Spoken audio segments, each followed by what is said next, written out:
Our next guest is a visible hunk on the HGTV channel. His name is Jeff Devlin, and he's undertaking a unique challenge. 24 projects in 24 hours. Now on Discovery Channel the other day, I watched a guy walk across the Grand Canyon, and I thought that was impossible, but Jeff?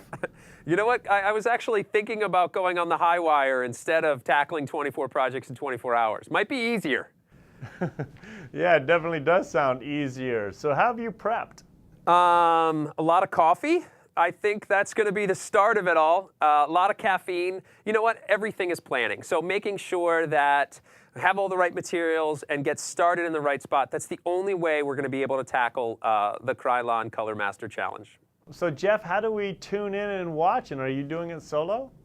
No, I have a great team behind me. I have a good friend of mine helping me out, my right-hand man, Mark Clement from My Fix It Up Life. And then a couple other bloggers are going to help us in this process. But 5 people total for the most part, a lot of planning. You can get all the information at Krylon.com, and that'll point you in the right direction.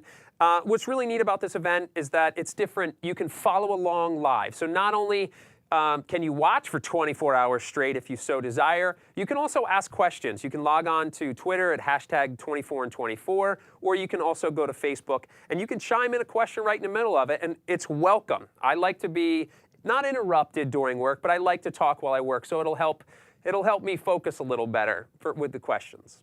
That is so cool, but why Krylon? You know what? I was really wowed by Krylon. I grew up with a paintbrush in my hand for the most part, and as soon as I figured out that spray cans existed, I realized it saved me time. What's nice about Krylon is that the color saturation is one of a kind. They're brilliant colors. It really just pops. The dry times are just very, very quick, and what I like most about it is the coverage. The fact that I can get my project finished quickly, that's awesome. I could build it, but most people fail in the finishing of it, and that's where it all hinges on. I could build something quickly. You put a bad coat of paint on that, and it still looks bad. But you put a good coat of paint on that with good coverage, with the right color, that'll wow everybody. When it comes to spray painting, what are the 3 rules we should all follow? The only one I know is to shake that can up good. And you know what?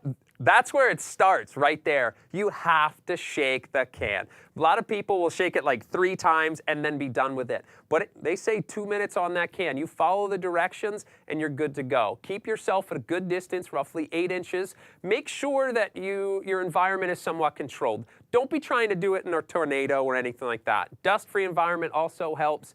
So those are the tips that'll help your project be successful.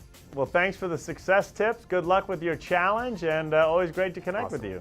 Well, thanks for having me. I appreciate it.